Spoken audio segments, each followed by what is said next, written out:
My name is Stella, and I'm 34 years old. Right now, I'm sitting at my mother in law's dining table, staring at a salad that smells like regret, and something else I can't quite place. Everyone else has normal Caesar salads on their plates. Mine, a fancy arrangement with ingredients I don't recognize, and a scent that makes my stomach turn. Patricia, my mother in law, is watching me with this strange, expectant smile. My sister in law, Diane, is smirking behind her wine glass. Something feels very, very wrong. Before I tell you what happened next, I'd love to know if you've ever felt like an outsider in your own family. Drop a comment below telling me where you're watching from, and please hit that like button and subscribe. Trust me, you'll want to see how this twisted family dinner ended. I met Jake 3 years ago at a coffee shop in downtown Portland. He was the kind, steady type who actually listened when you talked. We dated for a year before he proposed, and I thought I was marrying into a normal family. I was so wrong. Jake is the youngest of two boys. He works as an architect, designs beautiful buildings, and has this gentle way about him that made me fall in love instantly. He's everything I could want in a husband. The problem isn't Jake. It's never been Jake. The problem is his family. Patricia became a widow 5 years before I met Jake.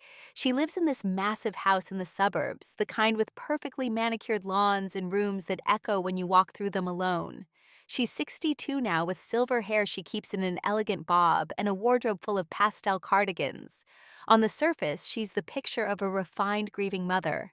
Underneath, she's a woman who needs to control everything around her to feel safe. From our first meeting, I could sense the distance.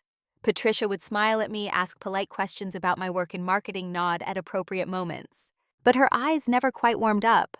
There was always this invisible wall between us, like she was tolerating my presence rather than welcoming it. Then there's Diane. Oh, Diane. She's 37, married to Jake's older brother Marcus for 12 years now. Diane gave up her career in finance to be a stay-at-home mom to their two kids, and she wears that choice like a badge of honor. Everything about Diane is calculated for maximum impression. Her clothes are always designer labels, her hair professionally styled every week, her nails perpetually perfect. The first time I met Diane at a family barbecue, she looked me up and down and said, "Oh, you wore that?" I was in jeans and a nice blouse. Everyone else was dressed similarly casual. But Diane made me feel like I'd shown up in pajamas. That set the tone for our relationship. At every family gathering, Diane found subtle ways to make me feel inferior. She'd comment on how interesting my career choice was, implying that real women focused on family. She'd mention expensive gifts Patricia had given her, making sure I knew I hadn't received anything comparable. Once she actually said, "Mom always wanted a daughter, and now she has me." The knife twisted deeper each time. I tried everything to fit in. I brought homemade desserts to dinners. I asked Patricia about her garden, her book club, her volunteer work. I complimented Diane's children, her home decorating choices, her cooking. I smiled through the condescension and swallowed the hurt. Jake would notice sometimes. He'd squeeze my hand under the table or defend me when comments got too pointed. But mostly he'd say, "They just need time to adjust. Mom's been through a lot. Diane's probably just stressed with the kids." I wanted to believe him. I wanted to believe that patience and kindness would eventually win them over. Today is Marcus's 40th birthday. Patricia planned this Sunday dinner to celebrate. When Jake and I arrived with an expensive bottle of wine, the house smelled amazing. Roasted chicken, fresh bread, something sweet baking in the oven. Patricia hugged Jake warmly, gave me a brief squeeze, and ushered us into the dining room. The table was set beautifully. White tablecloth, good china, fresh flowers as a centerpiece. Marcus and Diane were already there with their kids, who were playing in the backyard. Everything seemed normal, almost too normal. Patricia announced she'd made something special for dinner. She disappeared into the kitchen and returned with a large bowl of Caesar salad, which she began plating for everyone. Standard romaine lettuce croutons, Parmesan shavings, creamy dressing. Nothing unusual. Until she got to my seat. Instead of the Caesar salad, Patricia placed a completely different dish in front of me. This salad was arranged artfully on the plate. Dark, leafy greens I didn't recognize. Small chunks of what might have been mushrooms. A drizzle of dark oil. Shavings of something that looked expensive. And the smell. God, the smell was intense, earthy and pungent with an undertone of something sour. Not quite rotten, but definitely not fresh either. Patricia stood beside my chair beaming with pride. That's a summer truffle salad, Stella. I learned the recipe from a French chef at my cooking class last month. It's quite expensive to make. I wanted you to have something truly special. Everyone at the table turned to look. Jake's eyebrows shot up in surprise. Wow, Mom, that's really thoughtful. Marcus nodded approvingly. You never make fancy stuff like that for regular dinners. But it was Diane's reaction that caught my attention. She stared at my plate with an expression I couldn't quite read. Her lips curved into something that wasn't quite a smile. Her eyes flicked to Patricia, then back to my salad, then to me. There was a glint in her gaze that made my skin prickle. Wow, Mom, Diane said slowly. You never make special dishes just for me. I've been in this family for 12 years. Her tone was playful, but there was an edge underneath. Patricia waved her hand dismissively. Well, Stella deserves something nice, doesn't she? I wanted to welcome her properly. Welcome her properly. After 2 years of marriage to Jake. The words hung in the air heavy with implications I didn't want to examine. I looked down at the salad again, leaned in slightly to smell it more closely. That pungent odor hit my nostrils harder. It smelled wrong. I'd had truffle dishes before at nice restaurants. They had an earthy, rich aroma. This smelled like earth, yes, but also like something fermented, something that had been sitting out too long. My stomach clenched. I glanced up at Patricia. She was watching me intently, waiting for me to take a bite. Beside her, Diane had this strange expression on her face, almost anticipatory, almost gleeful. Something was very wrong here. But what could I do? We were in the middle of a family celebration. Everyone was staring at me. If I refused to eat it or complained about the smell, I'd look ungrateful. I'd be the difficult daughter-in-law who didn't appreciate Patricia's special effort. I was trapped. I picked up my fork, speared a small piece of the dark greens and what I hoped was mushroom, and lifted it to my mouth. This looks amazing, Patricia. Thank you so much. My voice sounded steady. Inside, every instinct screamed at me not to eat it. I took the bite. The taste matched the smell. Bitter, slightly sour. The texture of the mushroom piece was slimy, not firm like fresh mushrooms should be. The greens were wilted. The oil coating everything had a rancid quality. I forced myself to chew, forced myself to swallow, forced my face into a smile. Very unique flavor. Patricia's face lit up with satisfaction. Isn't it? The chef said true truffle salad is an acquired taste. So sophisticated. Diane was biting her lip now like she was trying not to laugh. She whispered something to Marcus, who glanced at me with a puzzled expression. Jake, oblivious to the undercurrents, was already digging into his Caesar salad. This is great, Mom. You outdid yourself. I set my fork down and reached for my water glass, taking a long drink to wash away the horrible aftertaste. My mind raced. Why would Patricia make something special just for me when she'd been so distant for 2 years? Why did Diane look like she was in on some joke? Why did the salad smell and taste so wrong? I looked at Diane's plate. Her Caesar salad looked fresh and normal. Crisp lettuce, golden croutons, generous parmesan. Everything mine wasn't. Then it hit me. If this salad was really so special and delicious, wouldn't Patricia have made it for everyone? Wouldn't Diane be jealous instead of amused? Unless she knew something I didn't. Unless this wasn't a gift at all. My eyes met Diane's across the table. She quickly looked away, but not before I saw the smirk she was suppressing. I needed to test something. I needed to confirm my suspicion, and I needed to do it without causing a scene. Excuse me, I said, standing up. I need to use the restroom. Patricia nodded. Of course, dear. Take your time. I walked out of the dining room on shaky legs, my mind already forming a plan. In the bathroom, I leaned against the sink and stared at my reflection. My face was pale. My hands trembled slightly. The taste of that salad still coated my tongue, and my stomach was starting to feel uneasy. Think Stella. Think. I ran through everything I knew. Patricia had never been warm to me, but she'd never been openly hostile either. Diane had been consistently cruel in small ways, but nothing this blatant. What had changed? Then I remembered. Last month at a family gathering, I'd gotten a promotion at work. A big one. Vice President of Marketing for my company. Jake had proudly announced it at dinner. Patricia had offered a tight smile and said, "How nice." Diane had gone silent, her jaw clenched. Later that evening, I'd overheard Diane talking to Patricia in the kitchen. "She's so focused on her career. What about giving you grandchildren? Doesn't she care about family at all?" Patricia had murmured something I couldn't hear, but her tone was disapproving. Was this about my promotion? About the fact that I prioritized my career? Was this some twisted attempt to punish me, or was I being paranoid? Maybe the salad really was just a fancy dish gone wrong. Maybe truffle salad really did smell like that, and I was too unsophisticated to appreciate it. No, my gut told me otherwise. And I'd learned to trust my gut. I splashed cold water on my face, dried off, and took a deep breath. Time to execute my plan. I walked back to the dining room. Everyone was chatting and eating. Patricia looked up as I entered. "Is everything all right, dear?" "Yes, just needed to freshen up." I slid back into my seat and looked at my plate. The weird salad sat there mocking me. "This salad is so rich, I'm savoring it slowly." Patricia smiled. "Good, it's meant to be enjoyed." I reached for my wine glass, which was still half full. In one smooth motion as I brought it to my lips, I deliberately knocked it over with my elbow. Red wine splashed across the white tablecloth, spreading like blood. It missed my plate, but soaked the area between me and Diane. "Oh no!" I gasped, jumping up. "I'm so sorry!"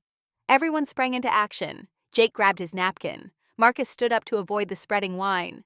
Patricia rushed toward the kitchen, calling out, "I'll get towels!" And Diane, in her instinct to protect her designer dress, stood up and stepped back from the table.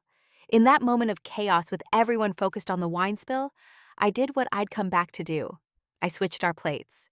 My strange-smelling salad slid across to where Diane had been sitting. Her fresh Caesar salad moved to my spot. The whole thing took 3 seconds. Nobody was looking at the plates. They were all focused on the wine disaster. Patricia returned with kitchen towels and a spray bottle. She and Jake worked on blotting the wine stain. Marcus helped move glasses and plates away from the wet area. "I'm so sorry," I repeated, injecting genuine distress into my voice. "I'm so clumsy." "It's fine, honey," Jake assured me. "Accidents happen." Patricia sighed but nodded. "It's just a tablecloth. We'll manage." Once the immediate crisis was handled and everyone settled back into their seats, I noticed Diane staring at the plate in front of her. The plate that was no longer her Caesar salad, but my weird truffle creation. Her face went through several expressions in rapid succession. Confusion, recognition, horror. She looked up at Patricia with panic in her eyes. Patricia was busy arranging the clean tablecloth and hadn't noticed the switch yet. I picked up my fork and started eating the Caesar salad now in front of me. It was delicious. Fresh, crisp lettuce, perfectly seasoned dressing, real Parmesan, everything a salad should be. "Patricia," I said between bites, "this Caesar salad is delicious, best I've ever had." Patricia froze. Her eyes snapped to my plate, then to Diane's plate, then back to me. The color drained from her face as she realized what had happened. Diane cleared her throat. "Mom," it came out as barely a whisper. Patricia's eyes darted between us, calculating. "What is it, darling?" Diane gestured weakly at her plate.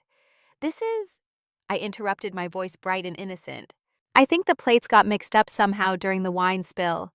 I had a fancy salad, but now I have this wonderful Caesar. Diane must have mine now." Jake looked between the plates, oblivious. "Oh, want to switch back?" I shook my head, still eating. "Oh no, I'm enjoying this one. Besides, Diane should try that special truffle salad Mom made. It's too good to waste. Right, Patricia?" I looked directly at Patricia, held her gaze, dared her to object. Patricia's mouth opened slightly, then closed. She couldn't say anything without revealing something was wrong with that salad. She couldn't insist I eat it without looking suspicious. "Of course," Patricia said weakly. "Diane should try it." Everyone's attention turned to Diane. She stared at the plate in front of her like it was a coiled snake. Marcus nudged her. "Yeah, honey, try it. Mom worked hard on that." Diane's voice cracked. "I'm not very hungry." "Come on," Marcus insisted, completely missing the tension. "Just try a bite. When does Mom ever make something this fancy?" Diane's hand trembled as she picked up her fork. She speared the smallest possible piece of greens, barely any mushroom, lifted it to her mouth with visible reluctance. She took the bite. I watched her face as she chewed, watched it turn slightly pale, watched her force herself to swallow, watched her immediately grab her water glass and drink deeply. "Well?" Marcus asked. "How is it?" Diane's voice came out strained. "It's very intense." Patricia was gripping her own fork so tightly her knuckles were white. She didn't touch her own food, just stared at Diane with barely concealed distress. I continued eating my delicious Caesar salad, making small appreciative sounds. "This is really wonderful, Patricia. Thank you for such a lovely meal." The rest of dinner passed in uncomfortable silence, punctuated by forced small talk. Diane pushed the salad around her plate, but ate almost none of it. Patricia kept glancing at Diane with worried eyes. Jake and Marcus remained blissfully unaware of the tension, chatting about work and sports. I ate every bite of my Caesar salad and complimented each dish that followed. Roasted chicken perfectly done, garlic mashed potatoes creamy and rich, roasted vegetables seasoned beautifully. By the time dessert came around, Diane was looking distinctly unwell.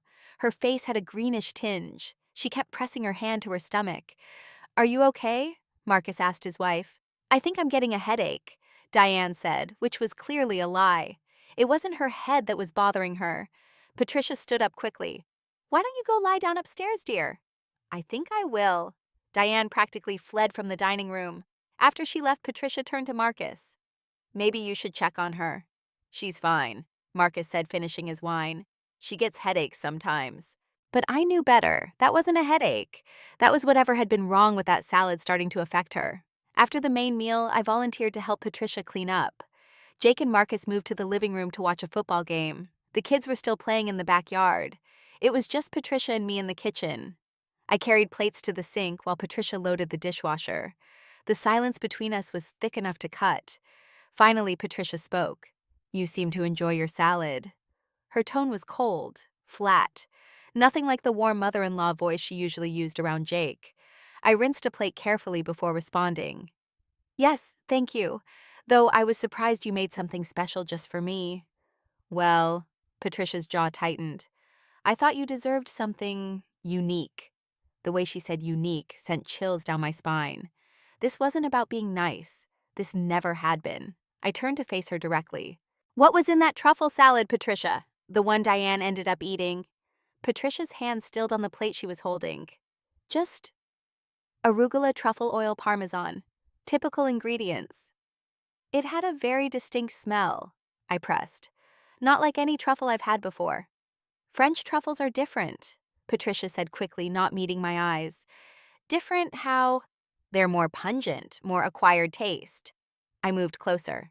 "Patricia, that salad smelled spoiled." "Don't be ridiculous." "I'm not being ridiculous. It smelled wrong. It tasted wrong. And now Diane, who ate it, is upstairs feeling sick." Patricia slammed a dish into the dishwasher. Maybe she really does have a headache. Or maybe there was something wrong with what she ate.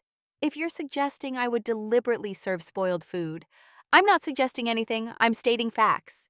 The kitchen door swung open. Diane rushed in, her face pale and clammy. She was looking at her phone and didn't notice me at first. "Mom, did you—" She stopped mid-sentence when she saw me. "Did I what?" Patricia asked sharply. Diane's phone slipped from her hand. It clattered on the tile floor between us. The screen was still lit up, showing a text message thread. I bent down automatically to pick it up. As my hand closed around the phone, I saw the messages displayed clearly. The thread was between Diane and Patricia. From earlier today, before dinner.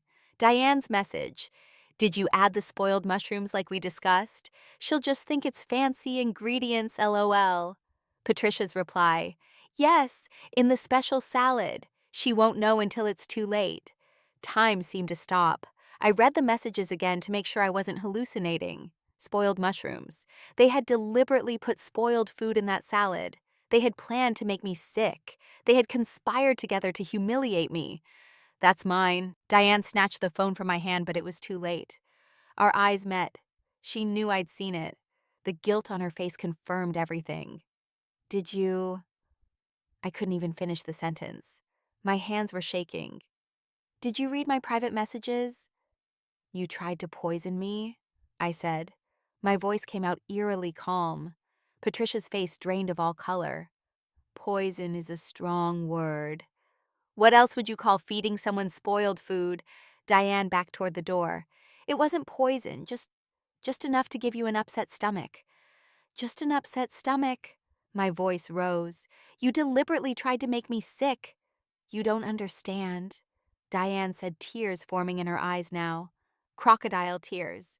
You don't belong here. You're not good enough for Jake. You're not family. Diane, that's enough, Patricia snapped, but Diane was beyond stopping.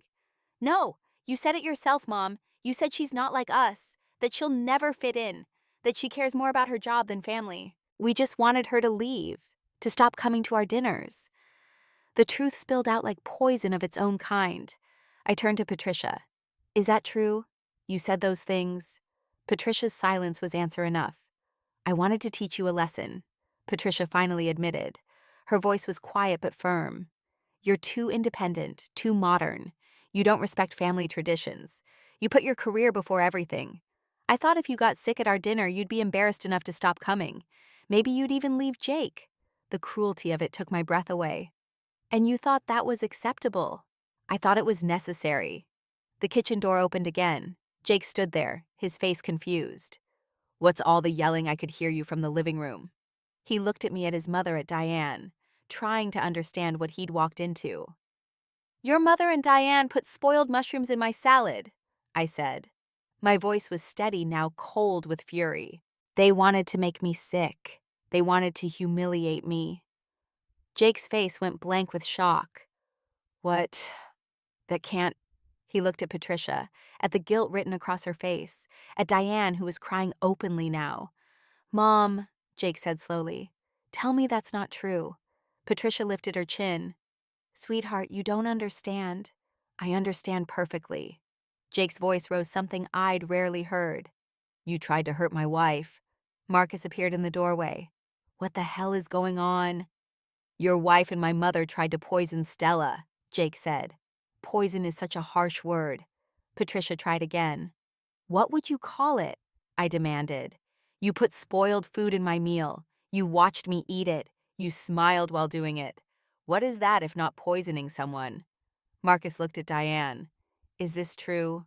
Diane nodded miserably. We didn't mean... We just wanted... You just wanted what? Marcus's voice was ice. To make my brother's wife sick in our mother's house on my birthday. We thought it would be funny, Diane whispered. And harmless. Just enough to make her uncomfortable, to prove she's weak, that she can't handle sophisticated food, that she doesn't belong. The casual cruelty in those words was staggering. They'd reduced my worth to whether I could stomach spoiled food.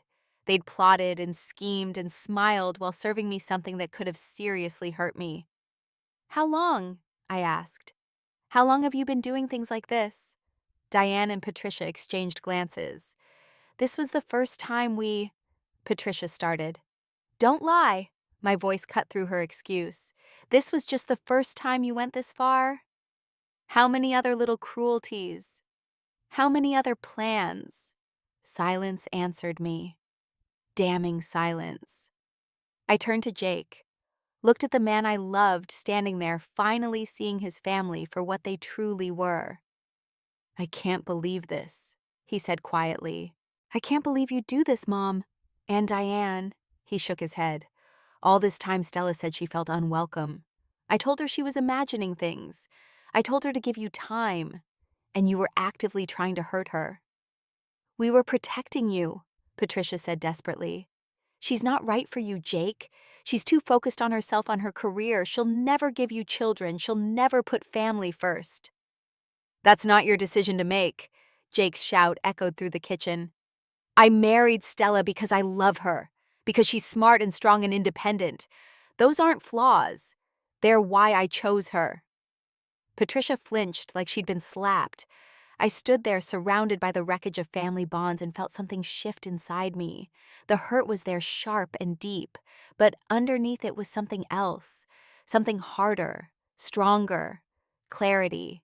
I took a deep breath and stepped forward. Everyone's eyes turned to me. "Thank you for finally being honest," I said.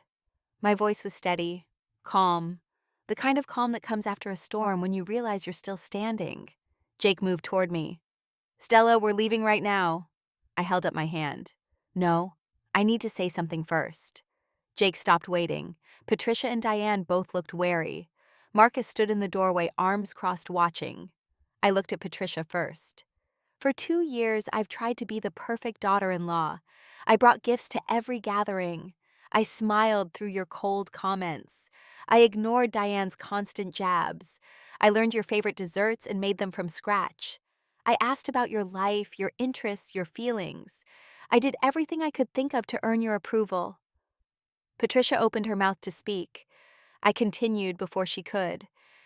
"I thought if I was patient enough, kind enough, perfect enough, you'd accept me. I blamed myself when you stayed distant. I thought maybe I wasn't trying hard enough. Maybe I was too focused on work. Maybe I wasn't feminine enough, domestic enough, whatever arbitrary standard you'd set." My voice grew stronger with each word. "But tonight showed me the truth. You never wanted to accept me. You wanted me to fail. You wanted to prove I wasn't worthy of Jake. You wanted me gone." Patricia's eyes glistened with tears, but I felt no sympathy. Not anymore. I turned to Diane. "And you. You've been cruel since the first day we met. Every family gathering you found ways to make me feel small. My clothes weren't right. My career was too demanding. I wasn't properly grateful for being allowed into this family. I thought you were just insecure. Competition between sisters-in-law is common enough." Diane wiped her eyes but said nothing. "But this," I gestured at nothing and everything, "this is malicious, this is calculated. This is two grown women conspiring to make someone sick for the crime of existing in your space." "We didn't think," Diane started. "You didn't think I'd find out. You didn't think it would matter, or you didn't think at all." Diane looked at the floor. "Here's what's ironic," I said, and I couldn't help the bitter smile that crossed my face. "I switched our salads. I knew something was wrong when I saw how you two looked at each other, the way you watched me waiting for me to eat. So I created that distraction with the wine, and I switched your Caesar salad with my special truffle salad." Understanding dawned on Diane's face, followed immediately by horror. "You ate the spoiled mushrooms meant for me, Diane. How does your stomach feel right now? How's that upset stomach you were trying to give me?" Diane's hand flew to her stomach. She'd been pressing it periodically since leaving the table, and now I knew why. The spoiled food was doing exactly what they'd planned for it to do to me. "Oh, God," Patricia breathed. "Diane, are you okay?" "Now you care," I asked. "Now that your precious Diane ate the poison you prepared." "It wasn't poison," Patricia insisted weakly. "Spoiled food is poison," Marcus said from the doorway. His voice was hard. "You made my wife sick deliberately." He looked at Diane with something between anger and disgust. "How could you do this? How could you be so cruel?" "I'm sorry," Diane sobbed. "I'm so sorry. I was jealous. Stella has this amazing career and she's so confident, and Jake looks at her like she hung the moon. And I gave up everything to raise kids and keep house, and nobody looks at me that way anymore. Mom made me feel like being a homemaker was the most important thing. But then Stella showed up not caring about any of that, and still being loved. And the truth behind the cruelty. Jealousy and insecurity fed by Patricia's traditionalist expectations. It didn't excuse what they'd done, but it explained it. I looked at Jake. He was staring at his mother with betrayed eyes. "I love you," I said to him, "but I won't be coming to family dinners anymore. Not until things fundamentally change." "Absolutely," Jake said immediately. "And neither will I." "Jake, you can't." Patricia reached for him. "I can and I will," Jake said firmly. "My wife comes first. She should have always come first. I should have seen what you were doing. I should have protected her better." "I'm not asking you to choose between us," I said quickly. "I'm not choosing," Jake said. "I'm setting a boundary that should have existed from day one. You don't treat Stella with respect, you don't get access to either of us." Patricia looked stricken. This was probably the first time Jake had ever truly stood up to her. I turned back to Patricia and Diane. If you want us in your lives, here's what needs to happen. 1. Patricia, you apologize. Not the sorry you're upset kind. A real apology, where you acknowledge the harm you caused and commit to changing. 2. Diane, same for you. You need to recognize how you've treated me and genuinely work on yourself. 3. This family needs to accept that I'm Jake's wife. I'm not going anywhere. You can accept me as I am, or you can lose your son and brother. The silence that followed was deafening. Patricia's face worked through several emotions: anger, denial, grief, and finally something that might have been acceptance. You can't dictate terms to me in my own house, she said, but there was no force behind it. Then we're done here. I picked up my purse from the counter where I'd left it earlier.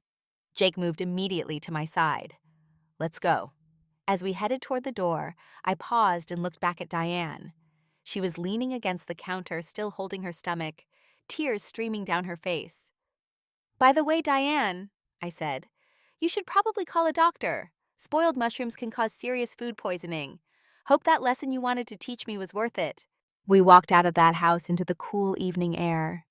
Jake opened the car door for me and I slid into the passenger seat. My hands were shaking now, adrenaline finally catching up with me. Jake got in the driver's side and just sat there for a moment, hands on the steering wheel, staring at his mother's house. I am so sorry, he said finally. His voice broke on the last word. This isn't your fault. I should have seen it. All those times you said you felt unwelcome, that Diane was mean to you, that Mom was cold. I minimized your feelings. I told you to give them time. I chose keeping the peace over protecting you. I reached over and took his hand. You're protecting me now. That's what matters. Is it enough?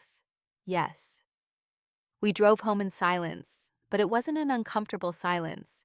It was the silence of two people who just survived something together, and were still processing it. Over the next few days, the fallout continued. Diane ended up with severe food poisoning. She spent 2 nights vomiting and feverish, exactly as they'd intended for me. Patricia called Jake 17 times. He didn't answer a single call. Marcus called on the 3rd day. Jake, I need to talk to you. Jake put him on speaker so I could hear. I had no idea, Marcus said. His voice was heavy with shame. I swear to God I had no idea they were planning that. If I'd known... I believe you, Jake said. Diane and I are going to counseling. She's agreed to see a therapist individually too. What she did, what they did, it's not okay. I'm not making excuses for her. Good. For what it's worth, I'm sorry. To both of you. Stella, if you're listening, I'm so sorry my wife treated you that way. Thank you, I said softly. After Marcus hung up, Jake looked at me. Do you think people can really change? I don't know, I admitted, but I know they can't change if they're never held accountable. A week passed, then another. Jake's extended family started reaching out. His Aunt Karen, his cousin Beth, even his Uncle Tom. They'd all heard what happened through the family grapevine that spread gossip faster than wildfire. Each one expressed shock. Each one apologized for not being more welcoming to me. Several admitted they'd noticed Patricia's coldness and Diane's mean comments, but hadn't said anything, assuming it was just normal adjustment friction. I should have spoken up, Aunt Karen said when she took me to lunch. I went through similar stuff when I married into this family. Patricia can be very controlling. I should have warned you, helped you navigate it. I appreciated the solidarity, even if it came late. On a rainy Tuesday afternoon, 2 weeks after the dinner, someone knocked on our apartment door. I looked through the peephole and saw Patricia standing there alone. She looked smaller somehow, older. Her usually perfect hair was windblown, and she wasn't wearing any makeup. I opened the door but didn't invite her in. Can we talk? Patricia asked. Her voice was quiet, humble, in a way I'd never heard before. I looked back at Jake, who'd come to stand behind me. He nodded slightly, leaving the choice to me. I stepped aside and let her in. We sat in the living room, Patricia on one side, Jake and I on the other. The coffee table between us felt like a canyon. Patricia twisted her hands in her lap. I've been to 3 therapy sessions since that night. I waited. My therapist helped me see something I should have realized years ago. When my husband died, I felt like I was losing everything. My identity was wrapped up in being his wife, in being a mother to my boys. When Jake found you someone so independent and self-sufficient, it terrified me. You didn't need me. You didn't need this family the way I needed you to need us." Her voice cracked. "I thought if I could prove you weren't right for Jake, I could keep things the way they were. I could stay in control. I could still be the center of my son's lives. And I encouraged Diane's jealousy because it validated my own fears. We fed each other's worst instincts." Patricia looked up at me, and for the first time I saw genuine remorse in her eyes.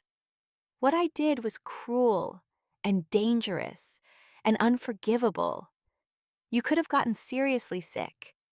You could have needed hospitalization.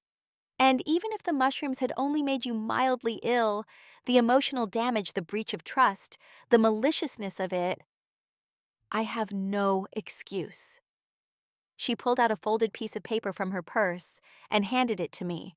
It was a letter handwritten several pages long. "I wrote down everything I'm sorry for. Every comment, every cold moment, every time I made you feel unwelcome. I want you to know I see it now. All of it." I unfolded the letter and skimmed it. It was thorough and detailed. Incidents I'd tried to forget were listed there with acknowledgments of how they must have made me feel.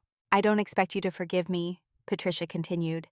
"I don't know if I'd forgive me, but I want a chance to do better, to be better. You're my son's wife. If I have any hope of being part of his life, part of your life, I need to earn that, and I'm willing to do the work." I looked at Jake. He was watching his mother with a complex expression. Anger still, but also something softer. Hope, maybe. "Patricia," I said carefully, "I appreciate the apology. I do, but trust takes time to rebuild. I understand. I'm willing to start slow. Coffee, just the two of us in public. We'll talk, really talk, and we'll see how it goes." Patricia's eyes filled with tears. "Thank you. That's more than I deserve." "Probably," I agreed. "But Jake loves you, and I love Jake, so I'm willing to try." She nodded, wiping her eyes. "Can I ask one thing?" "What?" "How did you know about the salad? What made you switch the plates?" I thought about it. Instinct, mostly. The way you both looked at me, the fact that only I got the special salad, the smell being wrong, and honestly, after 2 years of small cruelties, I'd learned to trust my gut where you two were concerned. My gut said something was very wrong. Your instincts saved you." "They did." Patricia stood to leave. At the door, she turned back. "You're stronger than I gave you credit for. Stronger than me, certainly. Jake is lucky to have you." It was the first genuine compliment she'd ever given me. After she left, Jake pulled me into his arms. "Are you sure about this? About giving her another chance?" "No," I admitted, "but I'm sure about us. And I'm sure I want to try. On my terms. Always on your terms." Jake agreed. The months that followed weren't easy. Rebuilding trust never is. But slowly, cautiously, things began to shift. Patricia and I met for coffee every other week. At first, the conversations were stilted and careful. But gradually, we found common ground. She told me about her marriage, her fears when her husband died, her struggle to find identity beyond being a wife and mother. I told her about my career ambitions, my childhood, my own insecurities about being enough. We weren't friends. Not yet. Maybe not ever. But we were building something resembling mutual respect. Diane's journey was slower. She sent me a long text message 3 weeks after the incident. It was a genuine apology, detailed and heartfelt. She explained that she'd been in therapy twice a week, working through her jealousy and insecurity. She acknowledged that she'd bullied me, that her behavior was inexcusable, that she'd allowed Patricia's influence to bring out the worst in her. I replied with a simple, "Thank you for the apology. I need more time." Marcus kept Jake updated on Diane's progress. She'd not only started individual therapy, but had enrolled in some courses to potentially restart her career. She was working on her own identity beyond being a mother and wife, finding pieces of herself she'd lost. 4 months after the salad incident, Diane asked if I'd be willing to meet for coffee. I almost said no, but curiosity got the better of me. We met at a neutral coffee shop halfway between our homes. Diane looked different, less polished, more authentic. Her hair was in a simple ponytail, her clothes casual, her nails unpolished. "Thank you for coming," she said, as we sat down with our drinks. "I'm here," I said. "That doesn't mean I've forgiven you." "I know. I don't expect forgiveness." She wrapped her hands around her coffee mug. "I just wanted you to know that I see it now, how horrible I was to you. My therapist has helped me understand that I was projecting all my own insecurities onto you. You had everything I thought I'd given up. And instead of being happy for you or inspired by you, I resented you for it. Why? Because it was easier than admitting I'd made choices I regretted. Easier than acknowledging that I'd lost myself in trying to be Patricia's perfect daughter-in-law. When you showed up confident and unapologetic about your choices, it held up a mirror I didn't want to look into." I sipped my coffee and let her continue. "I became cruel because I felt invisible. And that's not an excuse, it's just the truth. I wanted you to hurt the way I was hurting. I wanted to prove you weren't better than me. And Patricia encouraged it because she was threatened by you too. We were two miserable people making someone else miserable to feel better about ourselves."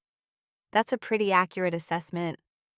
"I'm going back to work," Diane said suddenly. "Part-time at first consulting for my old firm. Marcus has been supportive, the kids are adjusting, and I'm remembering who I was before I became just someone's wife and mother." "That's good. I don't expect us to be friends," Diane said, "but I hope someday we can at least be civil, for the family's sake." I thought about it. Looked at this woman who'd tormented me, who'd conspired to make me sick, who'd smiled while serving me spoiled food. But I also saw someone who was genuinely trying to change, to be better, to acknowledge her wrongs. "Civil is a start," I agreed. "But Diane, if you ever, and I mean ever, treat me that way again—" "I won't," she said quickly. "I swear. What I did was unforgivable. I'm not asking for forgiveness. I'm just asking for a chance to prove I can do better." We didn't become best friends. We probably never would. But over time, we found a way to coexist at family gatherings. She stopped making snide comments. I stopped bracing for attacks. It wasn't warm, but it was peaceful. Thanksgiving that year was the real test. Patricia insisted on hosting, promised it would be different. Jake and I agreed to come, but set clear boundaries. We'd leave immediately if anyone was disrespectful, or if I felt uncomfortable. When we arrived, the atmosphere was noticeably different. Patricia greeted me with a genuine hug. Diane smiled a real smile and asked about my recent promotion.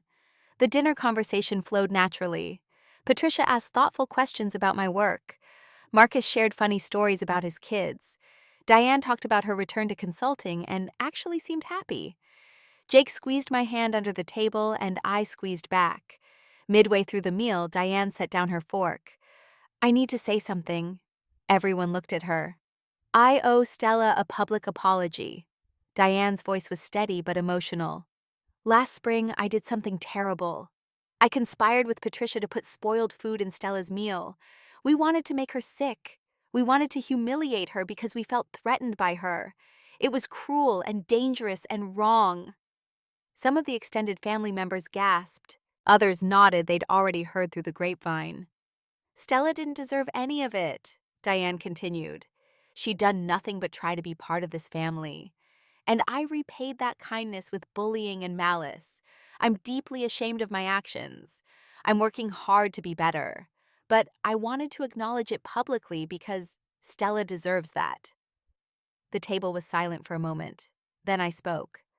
"I appreciate you saying this. It takes courage to own your mistakes in front of everyone.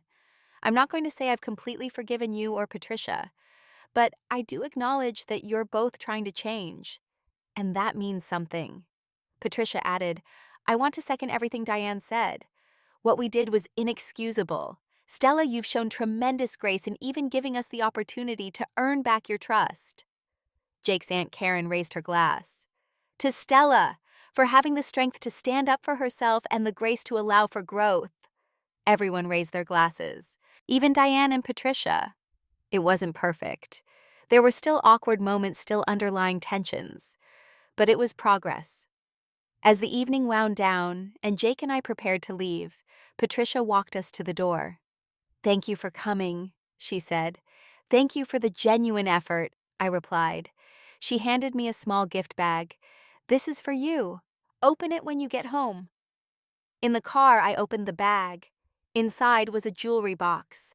I lifted the lid to find an antique necklace, delicate and beautiful, clearly valuable.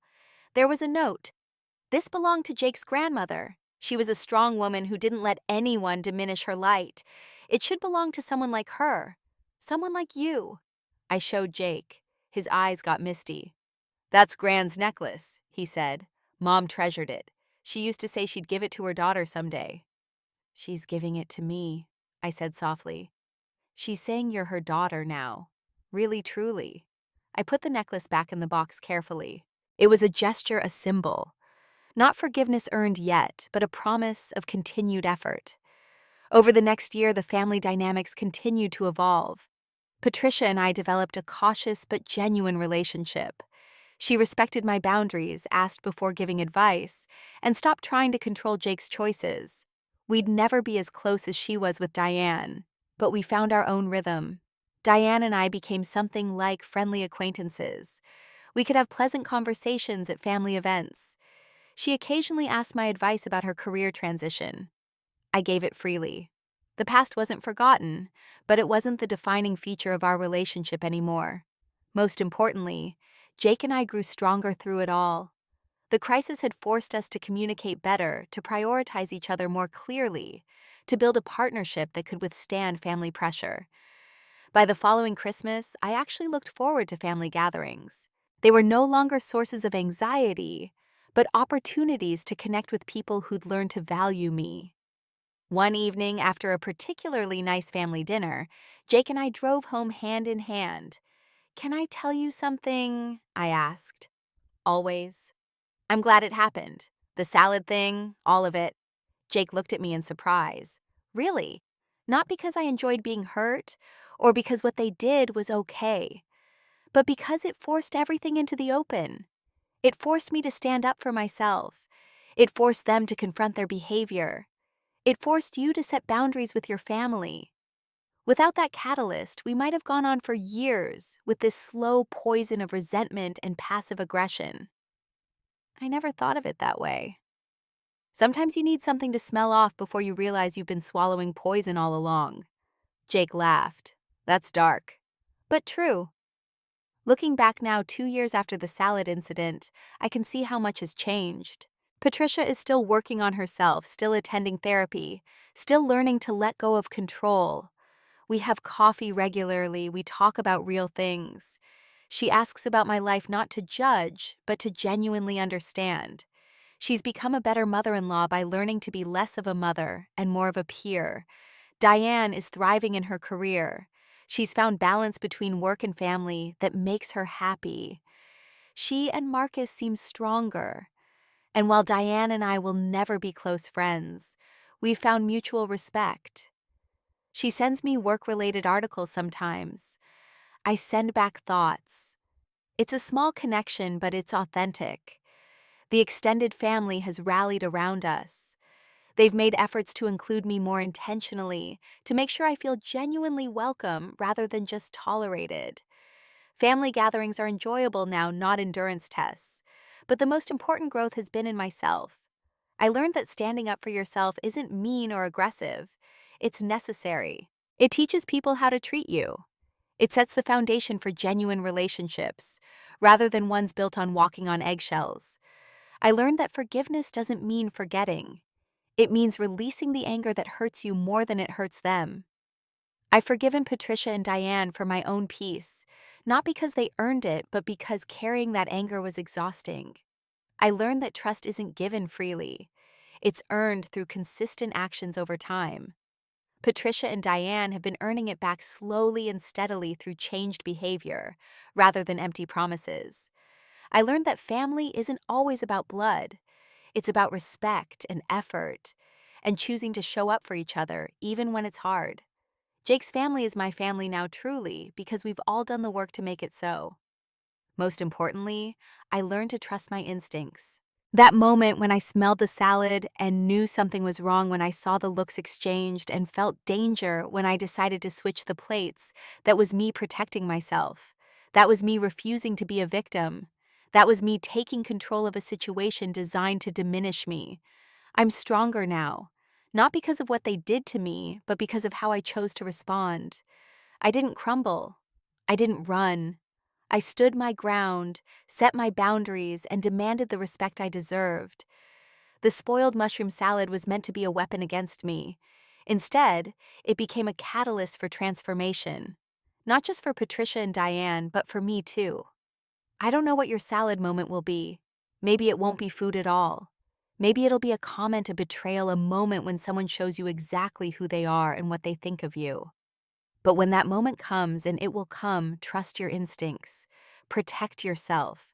Don't swallow what they're serving if something smells off. You deserve a seat at the table, but only at one where you're genuinely welcomed, not just tolerated.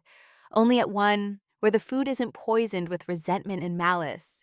Only at one where people see your value and respect your presence. Life is too short to eat spoiled mushrooms, literal or metaphorical. Life is too short to let other people's insecurity and control issues dictate your worth. Life is too short to not stand up for yourself when standing up is what the moment requires. That weird-smelling salad taught me more about self-respect and boundaries than any self-help book could have. It forced truth into the light, and in the light, with everything exposed, we all had to decide who we wanted to be. I chose to be someone who demands respect while offering grace. Someone who sets boundaries while remaining open to growth. Someone who remembers the hurt but doesn't let it define every future interaction. They chose to do the work to be better. And together, slowly and imperfectly, we built something that resembles a real family. As I sit here now looking at the family photo on my fridge from last Christmas, everyone smiling genuinely, I can hardly believe how far we've come. Patricia's arm is around my shoulder. Diane is standing beside me without a trace of malice in her expression. Jake is beaming, proud of the family we've all worked to become. It took a spoiled salad, a lot of courage, and consistent effort from everyone involved. But we got here, and that's enough. So here's my question for you. Have you ever had your own salad moment? A time when you realized someone was trying to diminish you or hurt you, and you had to decide how to respond? I'd love to hear your story in the comments below. And if this story resonated with you, please hit that like button and subscribe to this channel. Share this video with someone who might need to hear that it's okay to stand up for themselves even when standing up feels scary. Thank you for listening to my story. Thank you for being here. I hope it reminded you that you're stronger than you think, that your instincts are worth trusting, and that demanding respect isn't selfish. It's necessary. Until next time, take care of yourselves, trust your gut, and remember, life's too short to eat spoiled mushrooms.